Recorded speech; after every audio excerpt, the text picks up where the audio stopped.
औज़ुबिल्लाहिमिनश्शैतानिर्रजीम बिस्मिल्लाहिर्रहमानिर्रहीम। आज हम पढ़ेंगे एमसीक्यूज क्या है। द नोटेशन फॉर मीडियन, मतलब मीडियन को जो साइन बयान करता है वो कौन सा है हमारे पास। मद्दा का साइन ऐसे ही है, लेकिन ये देखा जाए तो ये किसका है, बार का साइन मीन का है, और ये किसका है, मोड का। ठीक है। The central value of the arrange data is called, मतलब अरेंज करने के बाद अगर कोई डाटा को निकाला जाए तो उसे क्या कहते हैं, मीडियन कहते हैं। जैसे हमने पिछली भी अपनी वीडियो में यही चीज़ की बात की थी कि हमारे पास इंफॉर्मेशन है। फॉर एग्जांपल हमने गिनती लिखी 1 2 3 4 5, हमने तरतीब लगा दी। अब इसने चीज़ों को 2 बराबर हिस्सों में तकसीम कर दिया। ठीक है। और मिड से क्या निकाल दिया है, मीडियन। तो अरेंज करने के बाद इसका मतलब है वो किसकी बात हो रही है, मीडियन की। नेक्स्ट हमारे पास क्या है, द मोज arrange the data before calculating. Calculate निकालने से पहले डाटा अरेंज करना जरूरी होता है, किसमें, मीडियन में। Median of the values, median of the values का निकाला जाए तो क्या निकलेगा। अब यहाँ बच्चे देखा जाए ना तो यहाँ छोटी से बड़ी की तरफ जा रहा है। ठीक है। तो यहाँ पर हमने डाटा को सीक्वेंस सीधा है, मतलब ऑलरेडी अरेंज हुआ है, हमें ज़रूरत नहीं है अरेंज करने की। तो ये हमारे पास क्या निकल आएगा, मीडियन, क्योंकि ये हमारी 2 और यहाँ से 2, इसका मतलब ये मीडियन है। अच्छा, एक बार माइंड में रखिएगा, अगर आपके पास एमसीक्यूज में डाटा जो है ताक अदद में है, क्योंकि ये कितनी है, 5 हैं, 1 2 3 4 5, तो इजीली निकल आएगा। लेकिन अगर वो जुफ्त तादाद की सूरत में हो तो फिर हमें यहाँ पर थोड़ी सी प्रॉब्लम फेस करनी पड़ेगी। हम फार्मूले के थ्रू करेंगे, ऐसे देख के हमें पता फिर बिल्कुल भी नहीं चलेगा। Which is are positional average, तो पोजीशन जो जगह के बारे में बताता है उसे कौन सा एवरेज कहते हैं, उसे कहते हैं मीडियन। अच्छा, एक बात माइंड में रखिएगा, मीडियन पोजीशनल एवरेज मीडियन भी हो सकता है और मोड भी, मतलब दोनों। ठीक है। यहाँ पर एमसीक्यूज में अवेलेबल ही नहीं है। अगर एमसीक्यूज में मोड हो, ठीक है, तो फिर हम मोड को टिक करेंगे, और अगर बोथ हो तो बोथ दोनों ही सही हैं। ठीक है। अर्थमेटिक मीन असल में एक कैलकुलेटेड एवरेज है, ये कैलकुलेट किया जाता है फार्मूला लगा के। ठीक है। और ये पोजीशन के बारे में ज़्यादा बताते हैं। नेक्स्ट क्या था, मीडियन ऑफ द डाटा। फिर से मीडियन डाटा का बताया जाए तो यहाँ देखा जाए हमारे पास जो है सीक्वेंस बिल्कुल भी सीधा नहीं है। इसको पहले हम लोग सीक्वेंस सीधा कर लेते हैं और फिर इसको निकालेंगे। हम इसको करने के लिए सबसे पहले सीक्वेंस अपना सीधा कर लेते हैं डाटा के हवाले से। यहाँ देखा जाए तो हम क्या कर रहे हैं, हमने अपने क्वेश्चन में डाटा को अरेंज करके लिख देना है। ठीक है। क्या लिखा हुआ है, ज़ीरो से स्टार्ट करेंगे तो क्या आएगा, 0। ठीक है। 2 4 5, इसी तरीके से हमने लिख दिया 2 4 5, और दूसरी साइड की तरफ -1 और -2, ये चीज़। अब हमने तरतीब सीधी कर दी, 2 ये 0। ठीक है। 2 4 5 और -1 -2, क्योंकि 0 से साइड की तरफ जाया जाए तो -1 -2। अब हमने लिखा, एक दफ़ा चेक कर लेते हैं क्या सही है। इसके कितने टोटल डिजिट्स हैं, 1 2 3 4 5 6। तो यहाँ भी देख लेते हैं क्या कुछ गलत तो नहीं हो गया, हमने कुछ छोड़ तो नहीं दिया। 1 2 3 4 5 6, ठीक है, हमने सीक्वेंस सीधा करके लिख दिया। अब हमने यहाँ पर मीडियन का फार्मूला अप्लाई कर दिया, n+1 टर्म। ठीक है। T H divided by 2 term. अब एन का मतलब क्या, नंबर, मतलब ये टोटल कितनी है हमारे पास, 6। हमने यहाँ 6 लिख दिया, इसको प्लस करके डिवाइड किया 2 पे तो कितना आया, 3.5। अब हमने एमसीक्यूज में पढ़ा मीडियन क्या होता है, पोजिशनल एवरेज होता है। ये हमारे पास जगह के बारे में बताता है। 3.5 जो हमने डाटा अरेंज किया है, क्या उसके अंदर है, नहीं है। इसका मतलब है 3.5 किसकी जगह आएगा, पहला दूसरा तीसरा चौथा। 3.5 इन दोनों के दरमियान में है। मैंने आपसे पहले बच्चे की बात की कि जब हमारे पास जुफ्त तादाद की सूरत में डाटा हो तो हमारे लिए फार्मूले के थ्रू हमने निकालना होगा। 1 2 3 4 5 ये जुफ्त तादाद है, तो इसका मतलब है फिर हमने क्या करना, फार्मूला लगा के सोल्व किया। अब 3.5 इन दोनों के दरमियान है, इसकी जगह मैं कीमतें लिख लेती हूँ, तीसरे और चौथे के दरमियान में जो कीमतें हैं वहाँ आंसर है। तो इन दोनों को क्या करेंगे, 3.5 मतलब दोनों को प्लस कर देंगे। 0 में प्लस कर दिया 2, ये बाई चांस 0 है, यहाँ कुछ और भी हो सकता था, क्वेश्चन के मुताबिक हम सोल्व कर रहे हैं। ठीक है। और डिवाइड फिर से किस पे कर देंगे, 2 पे। तो अगर हम इसको प्लस करके डिवाइड 2 पे करें तो हमारे पास आंसर क्या आएगा, 1। मतलब ये जो टर्म है असल में ये आंसर नहीं है, बल्कि इसकी जगह जो लिखी हुई कीमत है वो आंसर है। अगर यहाँ 3 होता तो 3 की जगह क्या लिखा हुआ था, 0, 0 आंसर होना था।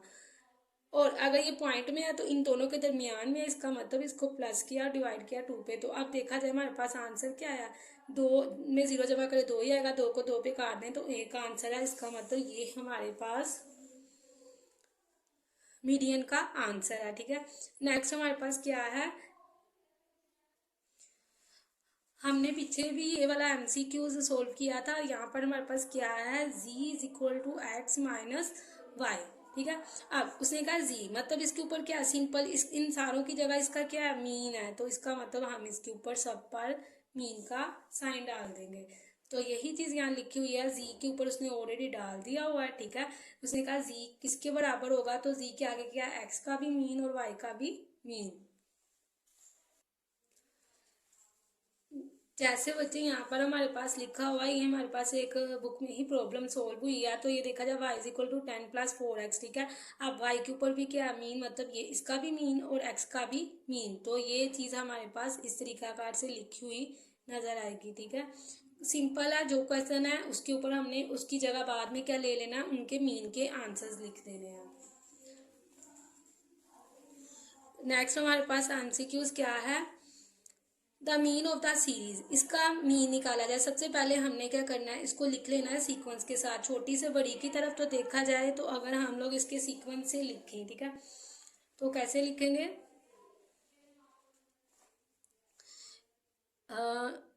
2, अच्छा देखा जाए 2 एक और भी है, 2 दफा हो गया। ठीक है, अब 3 4 और 5 चेक कर लेते हैं। ठीक है, 1 2 3 4 5, 1 2 3 4 5, बिल्कुल ठीक है। अब ये ताक अगर हमने तरतीब सीधी कर दी, क्योंकि हमने बात की मीडियन तब तक नहीं निकलेगा जब तक सीक्वेंस सीधा नहीं होगा, छोटी से बड़ी की तरफ या बड़े से छोटे। ये 5 है, आसानी के साथ निकल आएगा, ये 2 हिस्सों में तकसीम हो गया और ये 3 हमारे पास आंसर आ गया। फार्मूला लिखने की भी यहाँ जरूरत नहीं पड़ेगी। Next, median of the data, तो फिर से देख लेते हैं हमारे पास अदद कितने हैं, 1 2 3 4 5 6 7, तो ये भी कांस्टेंट ही है। इसका मतलब इसको भी सिर्फ तरतीब लगा के हम आंसर निकाल सकते हैं। तो सबसे छोटी रकम क्या लिखी हुई है, 2 3, बल्कि ये सीक्वेंस ऑलरेडी सीधा है। ये देखा जाए 2 3 4 5 6 7 8, तो ये हमने इनको 2 हिस्सों में तकसीम कर दिया और ये 5 हमारे पास क्या आ गया है, मीडियन। ठीक है,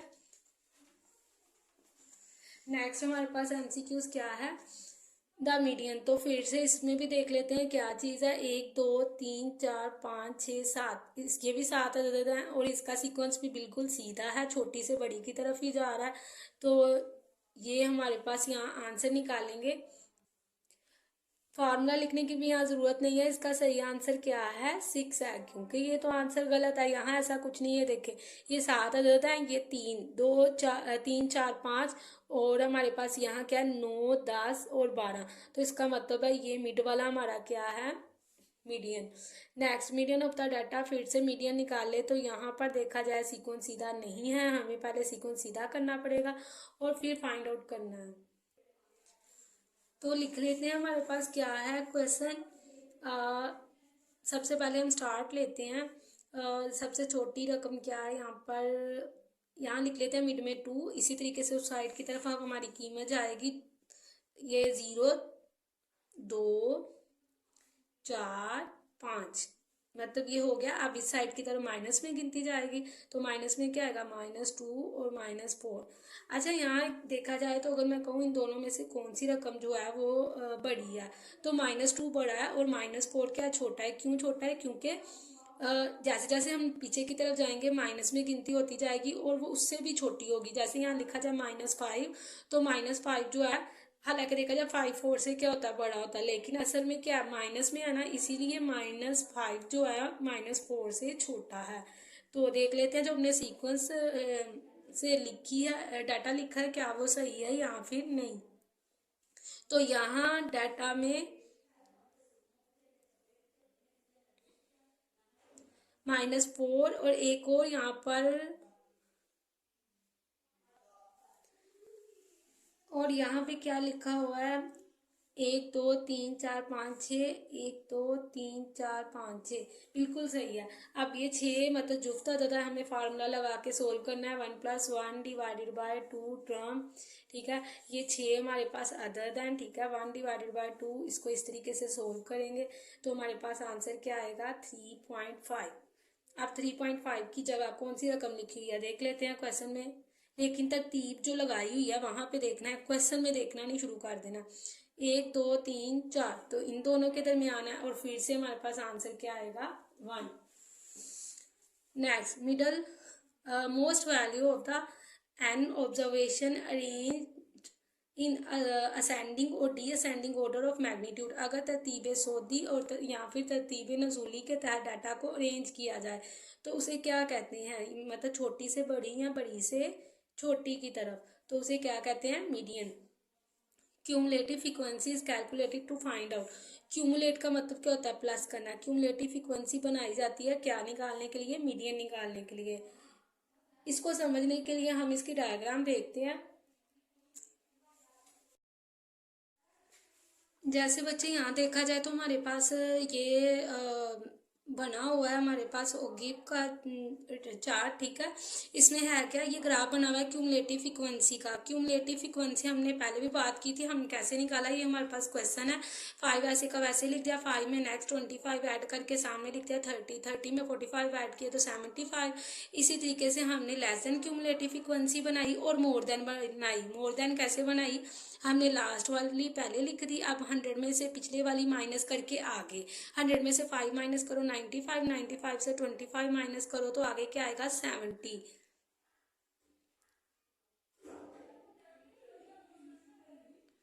तो इस तरीकाकार से हम पिछले वाली पकड़े हैं, उसमें अगले वाली पिछले वाली पकड़ के उसको पिछले वाली ही फ्रीक्वेंसी में से माइनस करके सामने लिख रहे हैं, मोर देन फ्रीक्वेंसी बना रहे हैं। अब नोटिस करें तो ये हमारे पास बना हुआ है, कौन सा चार्ट बना हुआ है, क्यूमुलेटिव फ्रीक्वेंसी का। ये देखें क्यूमुलेटिव फ्रीक्वेंसी। अच्छा, क्यूमुलेटिव फ्रीक्वेंसी का दूसरा नाम क्या है, ओगिव, और इससे क्या चीज निकलती है, मीडियन, ठीक है।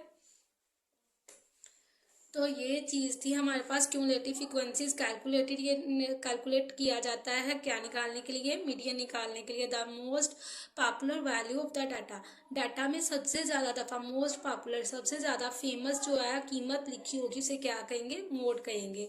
अच्छा, मोड बहुत आसानी से निकल आता है, अगर हमारे पास डाटा कुछ भी और उसमें से सबसे ज़्यादा दफ़ा जो लफ्ज़ लिखा होगा उसे क्या कहेंगे, mode. A value which occurs greatest number of times. Number of times का मतलब होता है दफ़ा, मतलब कोई भी रकम जो जितनी दफ़ा लिखी गई है, जितनी बार लिखी गई है। अकर्स का मतलब होता है वाक़या होना, जो सबसे ज़्यादा दफ़ा लिखी होगी उसे कहेंगे मोड। जैसे हम लोग यहाँ पे सपोज हमारे पास एक्स में लिखा हुआ है 1 2 1 3 4, तो सबसे ज़्यादा दफ़ा क्या लिखा हुआ है 1, तो ये हमारे पास क्या है, मोड। और मोड का हमने साइन यूज़ कर दिया, ठीक है। Mode is not affected bye. अच्छा, हम यहाँ नोटिस करें तो हमने पीछे पढ़ा था एक एमसीक्यूज में इसी चैप्टर में कि जो मीडियन होता है वो एक्सट्रीम वैल्यू पे अफेक्ट करता है, लेकिन मोड ऐसा बिल्कुल भी नहीं करता। जैसे सपोज हम यहाँ देखा जाए तो हमने एमसीक्यूज में पढ़ा था which average is highly affected by extreme value, तो बहुत शिद्दत के साथ अफेक्ट करता है, वो कौन सा था, अर्थमेटिक मीन था। लेकिन यहाँ क्या चीज़ लिखी हुई है, mode is not affected bye. Mode पे ऐसा बिल्कुल भी अप्लाई नहीं होता, ये एक्सट्रीम वैल्यू पे अफेक्ट नहीं करता। मतलब अगर हम एक निकाल दें तो इस बात से फ़र्क नहीं पड़ता कि तकरीबन मोड पर कितना ज़्यादा असर पड़ेगा, क्योंकि अगर हम मीन निकाल रहे हैं और हमने एक रकम अंदर से निकाल दिया तो उसकी वजह से हमारा रिजल्ट बहुत ज़्यादा ख़राब आ सकता है। लेकिन यहाँ पर ऐसा बिल्कुल भी नहीं होता। अगर हम लोग यहाँ बात करें, हमारा क्वेश्चन था मोड का आंसर क्या है 1, अगर सपोज यहाँ पर हमारे पास एक रकम नहीं होती, 4 नहीं होती, ठीक है, एंड वाली रकम नहीं होती, तो हमारा आंसर फिर भी क्या आता, 1 ही आता। और सपोज 1 उस साइड की तरफ लिखा होता और 1 नहीं होता तो फिर भी क्या आंसर आता, नो मोड आ जाता। लेकिन 1 था, यहाँ नो मोड हो तो कोई ख़ास फ़र्क नहीं पड़ता, मतलब इसकी वजह से रिजल्ट पर ज़्यादा असर नहीं पड़ता, किसकी वजह से, मोड की वजह से। तो mode is not affected by extreme value. To find out the size of shoes, the best average is. अगर हम लोग शूज़ का साइज़ निकाल रहे हैं तो सबसे बेहतर एवरेज कौन सा होगा, मोड होगा। जैसे हम बड़ी आसानी से निकाल सकते हैं, ये हमारे पास हमने फ्रीक्वेंसी लिखी हुई है, मतलब एफ लिखा हुआ है, और ये क्वेश्चन कौन सा है, ग्रुप का। अब हमने यहाँ से क्या निकालना है, हमने यहाँ से मोड निकालना है, तो जिसकी फ्रीक्वेंसी सबसे ज़्यादा है, इस ये क्या लिखा हुआ है 5, इसी के हम लोग एक्स की तरफ जाएं, क्योंकि ये क्या एक्स है, साइज शूज़, तो इसी के हम एक्स की तरफ जाएं तो ये हमारे पास मोड का आंसर है। तो अगर शूज़ का साइज़ निकालना, उसका सबसे बेस्ट जो एवरेज है वो कौन सा है, मोड है। और मोड कैसे निकलता है, अगर हमारे पास असल में बच्चे इस क्वेश्चन, ये ग्रुप क्वेश्चन है अन ग्रुप का, यहाँ मोड निकाल रहे हैं लेकिन जो है सिर्फ एक्स है, एफ नहीं है। और ये क्वेश्चन कौन सा है, ग्रुप का, क्योंकि यहाँ पे फ्रीक्वेंसी मौजूद है। तो जिसकी फ्रीक्वेंसी सबसे ज़्यादा होगी उसी के एक्स की तरफ जाएं तो वही हमारा क्या है, मोड है। हकीकत में ये एक्स है और एफ भी है, लेकिन यहाँ पर एफ बिल्कुल भी नहीं है, ठीक है। और इसमें देखा जाए तो हम लोग बहुत आसानी से फ़र्क भी देख सकते हैं, 5 और 2 में कितने का फ़र्क है, इसमें कितने का फ़र्क है। यानी मोड ज़्यादा कॉम्प्लिकेटेड नहीं होता। और किसी भी साइज़ का जो शूज़ का साइज़ होता है वो हम बहुत आसानी के साथ बता सकते हैं कि ये जो शूज़ है इतने साइज़ का है। इसलिए हम मोड को क्या कहते हैं, फाइंड आउट, मोड को यूज़ करते हैं किसी भी शूज़ के साइज़ को बताने के लिए। नेक्स्ट क्या है, मोड ऑफ कांस्टेंट। अगर कांस्टेंट का लिया जाए तो equal to that constant. Average में जब भी कोई चीज़ कांस्टेंट होगी, चाहे वो एवरेज मीन का हो, मीडियन का हो या मोड का हो, वो सब बराबर ही आएंगे। नेक्स्ट हमारे पास एमसीक्यूज क्या है, if a distribution has two mode मतलब बाई। अगर 1 होगा तो यूनी, यूनी का मतलब क्या होता है, एक होना। ट्राई मतलब 3। अब यहाँ देखा जाए तो हमारे पास आंसर क्या आया था, 1 आया, ये यूनी मोड है। अगर इसके और आंसर मतलब साथ में 2 भी होता तो ये कौन सा मोड बन जाता, bimodal. If a distribution has 1 mode then it is called unimodal. से वही बात है। नेक्स्ट एमसीक्यूज करने से पहले आप सबसे एक छोटी सी रिक्वेस्ट है, मेरे कुछ कोलीग्स हैं जो कि यतीम खाना खोलने के बहुत ख्वाहिशमंद है, उसके लिए फंड इकट्ठा कर रहे हैं। अगर आप नेकी के इस काम में कंट्रीब्यूशन करना चाहते हैं तो नीचे डिस्क्रिप्शन में जो नंबर दिया गया उस पर जैज़ कैश करवा सकते हैं। यहाँ फिर इसके वाले से कोई भी इंफॉर्मेशन देना चाहते हैं तो आप कमेंट बॉक्स में लिख सकते हैं। आपको इसके बारे में किसी भी रिलेटिव कोई भी इस किस्म के काम से ताल्लुक़ रखता है और उसके बारे में कोई भी इंफॉर्मेशन है तो काइंडली कमेंट बॉक्स में ज़रूर लिखिएगा। और don't forget to subscribe my channel and like my video. तो देखते हैं नेक्स्ट एमसीक्यूज क्या है। Mode is a value which is, mode वो रकम होती है जो मोस्ट रिपीटेड वैल्यू कहलाती है, मतलब सबसे ज़्यादा दफ़ा जो डाटा में मालूमात लिखी होगी उसे कहेंगे mode. Extreme scores on an examination have following the, they have no affect on it. मतलब यानी ये इस पर ज़्यादा असर नहीं करेगा अगर एग्ज़ाम में हद से ज़्यादा स्कोर आ चुके होंगे। अगर हमारे पास एग्ज़ाम में स्कोर हद से ज़्यादा या हद से कम आ चुके हैं तो फिर उस चीज़ पर कोई भी असर नहीं हो पाएगा, क्योंकि हम लोग भरते तब है जब हमारे पास एक लिमिट से कम चीज़ होती है, ठीक है। एग्ज़ाम में स्कोर ज़्यादा से ज़्यादा जितने आएंगे उससे ज़्यादा तो नहीं ना ले सकते, इसी तरीके से जितने कम से कम कितने होते हैं उससे कम नहीं हो सकते। तो इसका मतलब है they have no affect on it, ये इसका इस पर कोई असर नहीं होता। नेक्स्ट हमारे पास एमसीक्यूज बहुत ज़्यादा ईजी हैं। मोड निकालना है, हमने देखा जाए 3 भी 2 दफ़ा, 4 भी 2 दफ़ा, 3 और 4 दोनों सही हैं। नेक्स्ट मोड हमारे पास क्या आएगा, 2 और 0। क्यों, क्योंकि ये 3 दफ़ा लिखे हुए हैं तो यही हमारे पास ए और बी आंसर सही है। The most frequent value of the data, सबसे ज़्यादा दफ़ा जो डाटा में रकम लिखी होती है उसे क्या कहते हैं, उसे कहते हैं mode. The modal letter of the word. अब हमारे पास वर्ड क्या है, स्टैटिस्टिक्स। तो यहाँ देखा जाए तो हमारे पास जो है एस और टी दोनों मॉडल होंगे। क्यों होंगे मॉडल वैल्यू, मोड का मतलब क्या होता है, सबसे ज़्यादा दफ़ा लिखी हुई रकम। एस भी 3 दफ़ा और टी भी 3 दफ़ा, तो एस और T. The suitable average for qualitative data. बच्चे इसका आंसर जो सही है, अच्छा क्वालिटेटिव एवरेज मोड को भी कह सकते हैं, मीडियन को भी, लेकिन अगर ज़्यादा हम कहें कि कौन सी चीज़ ज़्यादा बेहतर है तो वो मीडियन है।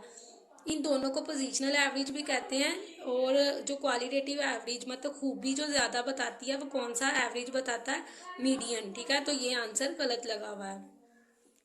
Which of the following average can have more than 1 value. नीचे लिखे हुए कौन सा एवरेज है जो एक से ज़्यादा आंसर दे सकता है, तो कौन सा है, मोड है। जैसे अभी हमने ऊपर एग्जाम्पल में पढ़ा था, यहाँ पर मोड के आंसर क्या आए हैं, एक से ज़्यादा आ रहे हैं। क्यों आ रहे हैं, 0 2 भी था आंसर और 0 भी था, ठीक है। तो ये दोनों एक से ज़्यादा दफ़ा आंसर इन्हीं के आ सकते हैं, इनमें से किसी के भी एक से ज़्यादा आंसर नहीं आ सकते। मोड ऑफ द सीरीज, तो नीचे सीरीज का मोड निकालें तो देखा जाए तीन दफ़ा लिखा हुआ है, सबसे ज़्यादा दफ़ा लिखा हुआ है यही मोड है। फिर हमारे पास मोड है 3 है, ठीक है।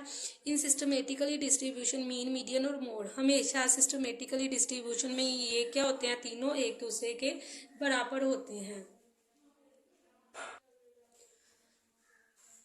हमने यहाँ पर दो तरह के ताल्लुक पढ़े थे। एम्पेरिकल रिलेशन जो होता है मीन मीडियन और मोड के दरमियान दो तरीकाकार का होता है। सिस्टमेटिकली डिस्ट्रीब्यूशन में ये बराबर होते हैं और मॉडरेटिवली शेप डिस्ट्रीब्यूशन में ये बराबर नहीं होते, बल्कि ये फार्मूला होता है यहाँ पर क्या चीज़, mode is equal to 3 median minus 2 mean. तो यहाँ क्या चीज़ लिखी हुई है, इन सिस्टमेटिकल डिस्ट्रीब्यूशन, तो सिस्टमेटिकली डिस्ट्रीब्यूशन के मुताबिक तीनों क्या हैं, बराबर हैं, ठीक है। नेक्स्ट हमारे पास क्या है, एमसीक्यूज है। एक्स इज इक्वल टू, हमारे पास एक्स मीन का आंसर ऊपर लाइन है, इसका मतलब मीन का आंसर उन्होंने खुद बता दिया कितना है 82, और मीडियन का आंसर क्या है 78। अब मोड निकालें, इसका मतलब दोनों का आंसर चेंज है, तो दोनों की क्या यहाँ पर होगा, हमारे पास फार्मूला अप्लाई होगा। इनके दरमियान में रिलेशनशिप हमने दो ही बात की थी, एक था सिस्टमेटिकली डिस्ट्रीब्यूशन और दूसरा क्या था, मॉडरेटिवली शेप डिस्ट्रीब्यूशन। तो यहाँ पर ये बराबर नहीं है, इसका मतलब यहाँ फार्मूला लगाएंगे, क्या चीज़, mode is equal to 3 median minus 2 mean. 3 median, median का हमारे पास आंसर क्या है 78। ये हमारे पास मीन का आंसर है, क्योंकि मीन का साइन यूज किया जा रहा है यहाँ पे, तो ये हमारे पास हो गया 82।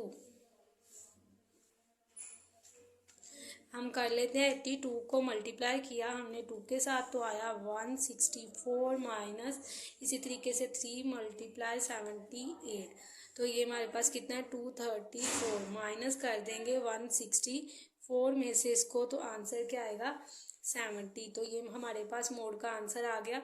और ये किसका फार्मूला हमारे पास यूज़ किया जा रहा है, दूसरे रिलेशनशिप की बात की जा रही है, फॉर मॉडरेटिवली शेप डाटा या डिस्ट्रीब्यूशन, और इसका फार्मूला क्या है, mode is equal to 3 median minus 2 mean. और मीन की यहाँ पे बार की सूरत में उन्होंने हमें डाटा खुद बताया था, ठीक है। Modal letter of the word, ये वर्ड लिखा है, इसमें से मॉडल लेटर मतलब सबसे ज़्यादा दफ़ा जो लफ्ज़ लिखा हुआ है, अल्फ़ाबेट लिखा हुआ है, वो बताएं कौन सा है। तो वो हमारे पास कौन कौन सा है, ए और सी, ए और सी। तो देखा जाए तो ये यहाँ पर पी भी हमारे पास दो दफ़ा आया, इसी तरीके से ओ भी दो दफ़ा आया है, तो पी और ओ दोनों क्या है, modal letter. The empirical relationship between mean median and mode, mean median और मोड के दरमियान में एम्पेरिकल रिलेशनशिप के मुताबिक फार्मूला क्या है, तो mode is equal to 3 median minus 2 mean. और ये एम्पेरिकल रिलेशनशिप कौन से वाले की बात कर रहा है, सेकंड वाला, क्या चीज़, फोर्थ मॉडरेटली शेप डाटा या डिस्ट्रीब्यूशन। तो ये हमारे चैप्टर नंबर 3 के एमसीक्यूज पूरे हो गए।